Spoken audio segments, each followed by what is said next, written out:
So, in 8 days, some crucial parliamentary election will be held in Georgia. Following months of political turmoil, massive demonstrations by the opposition, these elections will determine nothing less than the path of the country that the country will take in the immediate future. Will it be a European one, or be with or without a EU membership, or will it be a Russian one? The opposition is seeking to end the 12-year rule of the increasingly authoritarian and pro-Kremlin regime led by Georgian Dream, which portrays the vote as a choice between war and peace and is raising the specter of the Ukrainian war and pledging to protect peace by defending the country against a potential aggression. We will discuss this with the Georgian journalists Anna Gvarishvili and Shota Kincha, whom we are particularly happy to have with us today, and both are connected from Tbilisi, the Georgian capital. So Anna, you're a journalist and an editor. You're the head of media production and operation at the Investigative Media Lab at the University of Georgia, and you've been the managing editor of Tabula, one of the largest media outlets in Georgia. Shota, is it right? Yeah, absolutely. Thank you. And Shota, you're a journalist working for the independent online news media OC Media. You used to cover nationalism, far right, and gender and queer issues. OC Media is one of Voxeurop's favorite partners. So let's begin with the first question, Catherine. Yes, of course, the obvious first question is what is really at stake with this coming election? And what is the political situation right now in Georgia? So to both of you, actually, maybe Anna, if you start. Well, yeah, to make myself very super perfect. First of all, hello, everyone who is watching us right now. Thank you for hosting us, and thank you to the whole Voxeurop for being so interested in Georgia elections and what was going on in Georgia for the recent months. We appreciate it highly. So, yeah, what's the stake at Georgia? I would say that Georgia's very existence is what's stake with these elections. And we've been hearing from all our Western partners that if Georgia doesn't return to the path of liberal democratic values, we can say goodbye for our Euro-Atlantic aspirations for good. And for a country like Georgia, with a neighbor and enemy like Russia, this means just disappearing from the map for good. And that's the level of stakes we're talking about right now and right here. And the vast majority of Georgians, fortunately, understand this very well. Yeah, I was thinking what was the last time, what was the last elections that was that important? And I couldn't decide because I thought about 2012 when United National Movement-led government was ousted by the current Georgian Dream government party. But at that time, Georgia's foreign policy was not at stake. It was perceived by many UNM voters that it was the case, but the incumbent Georgian Dream government really made sure that that was not questioned. And they tried to convince people, their voters, that foreign policy is not at stake, that they are adhering to most of Georgians' will to move towards Europe and to keep normal relations, good cooperation with the US. So I'm tempted to compare it to 2003, which led to Rose Revolution, because the sentiment I'm feeling is the same, the dynamics is the same. So the first thing that comes into mind is foreign policy. It's all about Georgia's foreign policy. Will Georgians manage to get country back on pro-EU path, or we're gonna start moving back to US, back to Russia, USSR was on my mind. Yeah, so and it's really difficult to talk about anything else. Although I have to admit, obviously, people are interested in more than one issue. So obviously, Obviously, opposition groups right now campaigning also have to talk about other issues too, but they're trying to, and rightly so, to connect all these issues with Georgia's development, that foreign policy is pretty much connected to economic issues and social issues and the prospect of development, etc., etc. Yeah. How would you describe the mood now a few days ahead of the elections within the Georgian society? What are the main dividing lines and what is the atmosphere like the spirit of the opposition parties, both in the capital and also throughout the country? Who wants to go first? Can I? Anna? So Yeah. to use my own quote from the recent article published on Voxeurop, Georgians are cautiously optimistic right now. And let me just explain what I mean. We know that in a free and fair elections, Georgian dream will lose. And when I'm saying free and fair elections, I don't necessarily mean the Western European standards. What I mean is just the same type of elections they've been winning in for the past years. And that includes intimidation of voters, bribery, small manipulations, and aggressive campaigns against opposition leaders, and having enormous resources like controlling all the government branches and controlling the biggest media outlets in Georgia. And even with that, Georgian Dream will lose these elections. The only way I see for them to win the elections is if they will go full in with rigging and frauding the elections and completely ignoring the will of Georgian people. Because like all the public opinion polls, except for the one released by Georgian Dreams channel TV Medi, suggest that the opposition will have a landslide victory against the regime. And this and the fact that they seem pretty weak to me. They seem genuinely panicked, even though they try to like to seem cool and to claim that uh, they will secure a constitutional majority, or like more, they will have more than 60% of people voting for them. That's just everyone understand that it's just a public image, because like they're genuinely afraid of what with these elections. And also another source of our optimism is the spirit we have in the streets of not only capital Tbilisi but throughout the whole Georgia. Maybe the mood was I was going to say that maybe the same mood I've seen in 2012, but Shota already described that it's somehow still different. But anyway, it's the closest comparison we can make, because I've never seen anything like this in Georgia. Everywhere you go, wherever you enter, people, you see these people talking about the elections and urging one another to go to the elections without any excuses and to vote against Georgian Dream and to describe what's at stake. And they all understand that we're talking about our future, our European future, our historical goal and historical aim to be part of big European family, because we think that's where we belong historically. So that's the mood we have right now, and it makes me, even for a person, I'm someone for whom the glass is always half empty, but even I'm pretty optimistic about the elections. Yeah, like Georgians spent like over 4 months, over last 4 months, in a relative calm. So there was big protest during spring when Georgian Dream suddenly retabled their foreign agent law.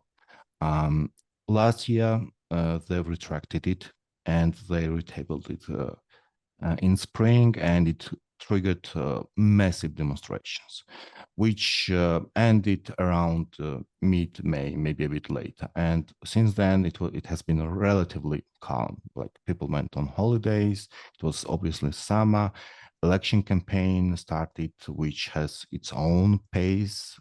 And so we're going to know more about mood in Georgia, I think, in 2 days, when there will be a probably massive demonstration event organized by non-partisan civil society actors, just to show public support for Georgia's pro-Western path. And so this will be also, it would like a pre-election election day. It would show a lot of signs of where public is right now. But I would like to note that the calculation of the Georgian government, and actually by Bidzina Ivanishvili, a billion founder of Georgian Dream, confirmed, articulated publicly by himself, was that we're doing super controversial legislative moves right now. In the beginning of the year, you're going to spend a lot of energy and anger, and you're going to spend it, and before the elections, you would be out of energy. That was his message. That was his calculation. So we'll soon find out about that. Right now, the election period is like, I'm afraid of this word, but relatively normal-ish.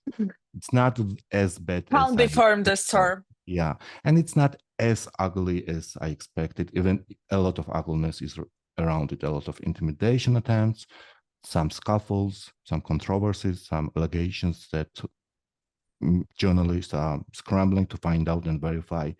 But point is that I've seen even worse during Georgian Dream rule. So I'm really intrigued what's going on right now. Yeah, what's the mood? And we're going to find out soon, probably.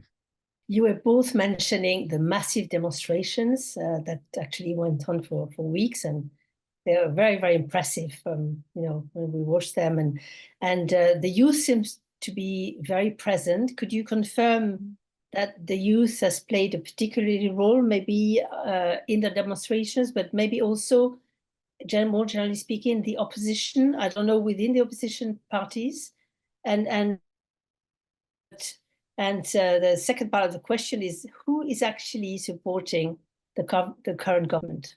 Those two questions, really, to both of you. Thank you.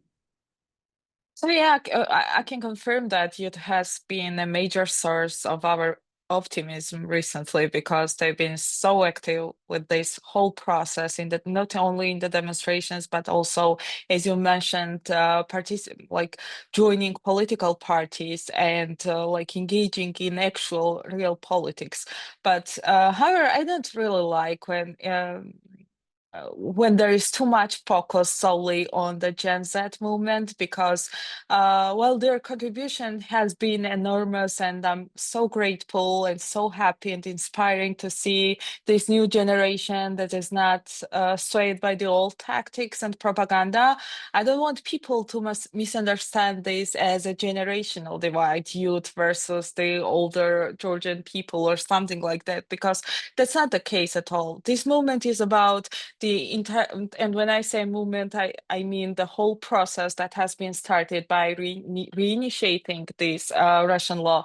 It's about the entire Georgian nation, involving people from all the generations, all professions, political leanings, ideologies, or everything, actually, united against Georgian Dream and the people who support Georgian Dream. And those are, I don't know about Shota, but honestly, I don't remember the last time I met Georgian Dream supporter in person. And I mean the real supporter. I'm sure there are some people who are pro-Russian, who believe in the Global War Party conspiracy theories. Of course they are there, but you don't run into those people. For example, you walk into the streets, or you buy groceries, or you're using taxi, and everyone around me is against Georgian Dream. So I would say that people who mainly vote for Georgian, mainly support Georgian Dream, they support them because they are benefiting from status quo. They're either being paid, working for government agencies or something like that, and they don't want status quo to be changed, or benefiting in some other way. I don't know. I honestly don't know anyone who votes for Georgian Dream. most political parties are presenting these elections, and it's a bit the headline of this meeting as like the ultimate referendum: war versus peace, Europe versus Russia, democracy versus autocracy. So what is your analysis on this? Is the society so polarized around these two topics? Is the election all about this, or is there more? And also, is there a divide, maybe cities, countryside, on those topics? The election promises right now that there will be a so-called technical, a provisional or caretaker government for 1 year, staffed by non-partisan members that would just have around a year to put Georgia back on its pro-Western path and to undo all the problems, including problematic legislations that harmed Georgia. And increasingly led it to isolation. So considering this interim period, it's really hard to explain people what you will be actually able to deliver. So it's like an immediate future is fuzzy. So it remains a bit general. And I think it's expected, like if you want to communicate your promises, it has to remain mostly about foreign policy and also about regional security, because like part of the voters are obviously scared by Georgian Dream's rhetoric that there will be a war in Georgia and Georgia will be involved in war with Russia if the opposition wins. That's their scare tactics. While the rest of Georgian voters are really, they haven't seen anything like this for a while, like increasing isolation of the country. So when UN-affiliated groups, when European structures, when US government become increasingly critical of your government, people are becoming more convinced, I think, that this is not a right path to go. And I'm also talking about Georgian Dream voters, because as I've noted earlier, Bidzina Ivanishvili and Georgian Dream government made sure to convince people that they will carry on Georgia's pro-Western path, and so this is a promise they have not delivered. And so right now, the biggest promise from Georgian Dream is if we win, all this criticism will die away. They will put up with us. That's the main message. That they're saying, like, don't pay attention to all these statements coming from the European Parliament. Don't pay attention to all these confirmed or semi-confirmed sanctions, final sanctions that we're facing. We will be like Hungary. I think that's a tacit message that European Union have put up with Hungary, so we're gonna be like that. And Yeah, exactly. It's a question how I don't know how convincing they are right now. Yeah. Yeah, their main message is actually that, like, with grace towards Europe or something like that. The idea is that Georgia will be part of European Union, but on Georgian Dream's own terms. So we're not gonna play their game or something like this, and we're gonna dictate our own rules to the European Union. You mentioned repeatedly the European path, Georgia's European path and Georgia's European integration.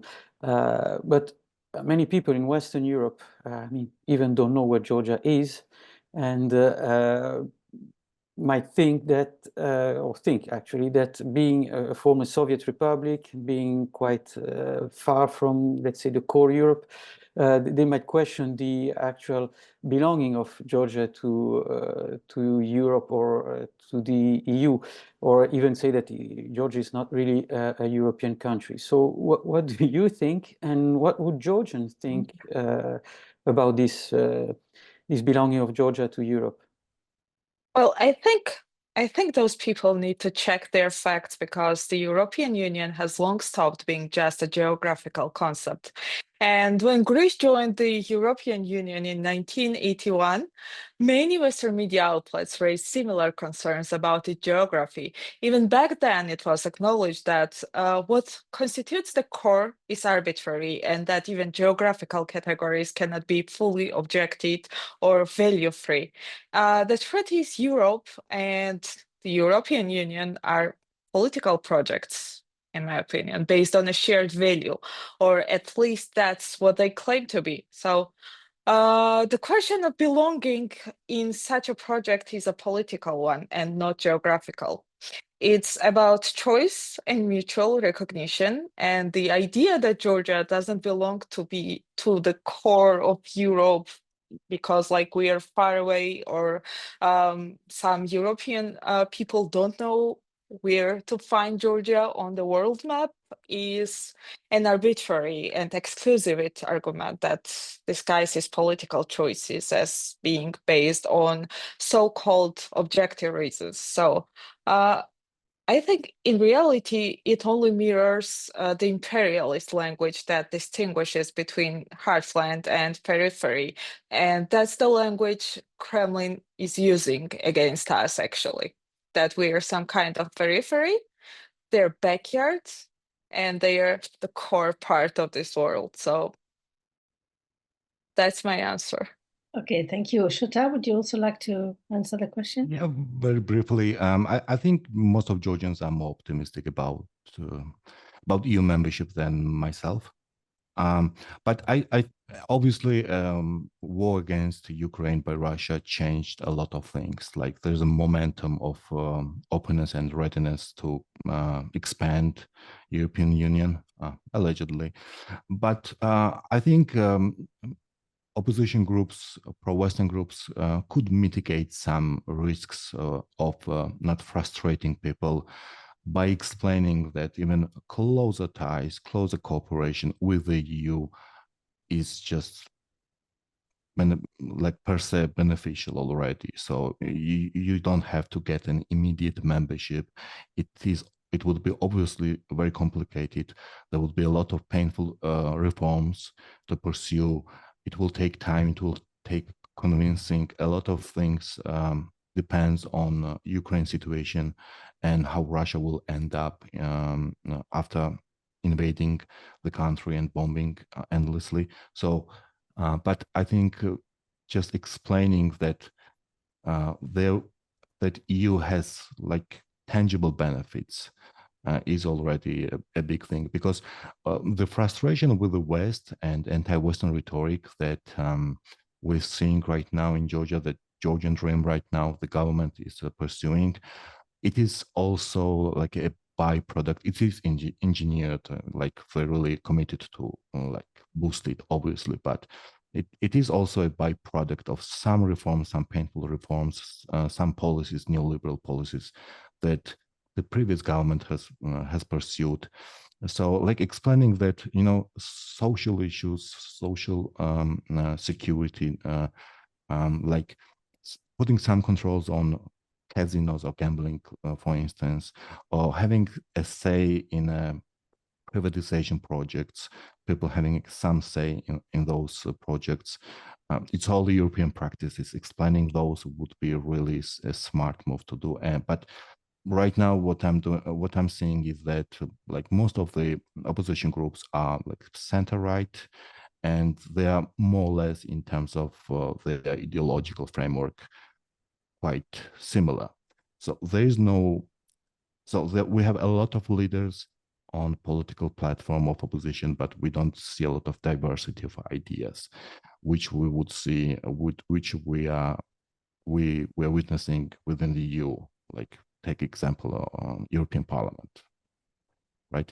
So I think this is a challenge. So to really to explain voters what EU is about, it is not just like privatization. It is also about holding government accountable, respecting media diversity, and also putting some insurances on.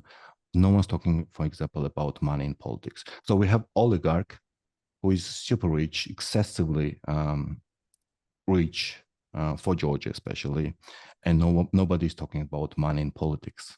So it is strange. So there are a lot of issues coming from the EU, connected with this European project that a lot of politicians could talk about and really gain voters. Okay, thank you. So there's a question from Rachel Grasfeld. What about the fears of not so few Georgians that the so-called Georgian values will be threatened by the European path? Whom do you think they'll vote for? Who would like to answer? May I? Okay.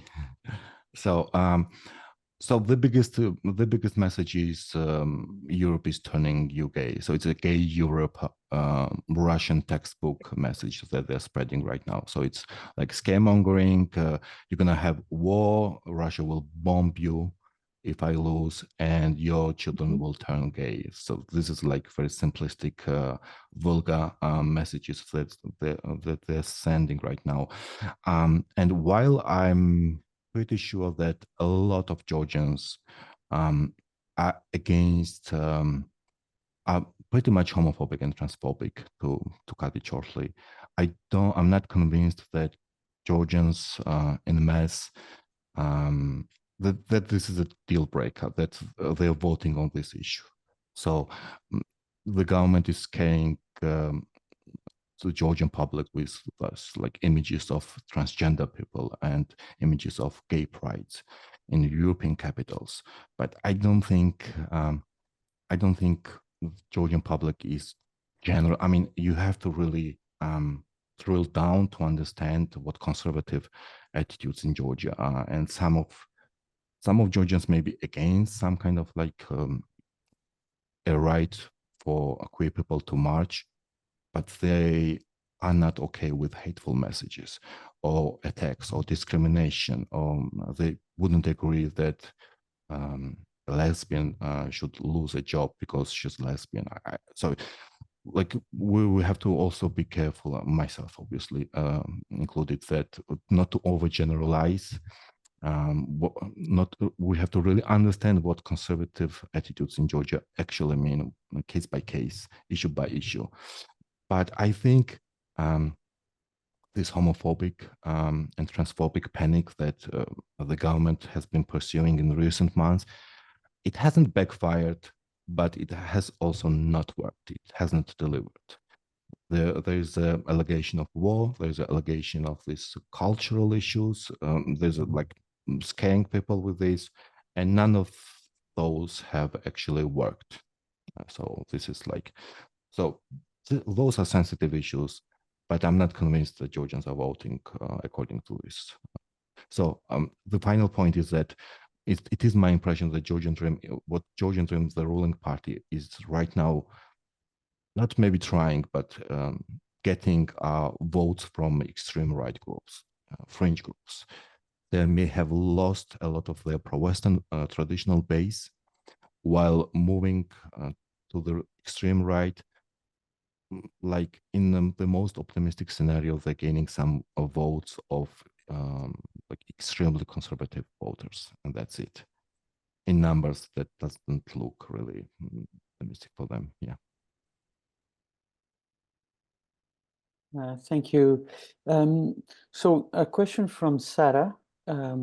She's asked, do you think that Georgian Dream's billboards with images from war-torn Ukraine saying to refute war and choose peace are working on the Georgian people, especially considering that the spokesperson for the Russian Foreign Ministry, Maria Zakharova's latest statement about the possibility of a second front? Or are they having the opposite effect on voters, drawing them away from Georgian Dream? I think it has.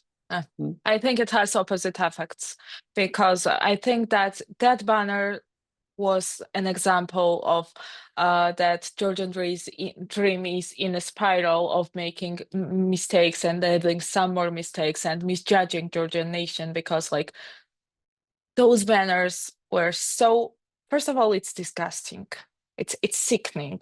to do something like that, to use other countries and neighbor and like friendly and brotherly nations tragedy for your own goal, to instrumentalize it and to mock at them and to use it as a tool to intimidate your voter and blackmail them with war is just disgusting. Second of all, it's just not logical. What they did actually is just took these pictures and reminded Georgians what Russia is capable of. So we're like, no, thank you. We don't want to be part of that, like evil empire. We don't want to be associated with them anymore. And it just reminded us what they have done to us. So it had absolute opposite effect, in my view. Absolute fail on their peer team.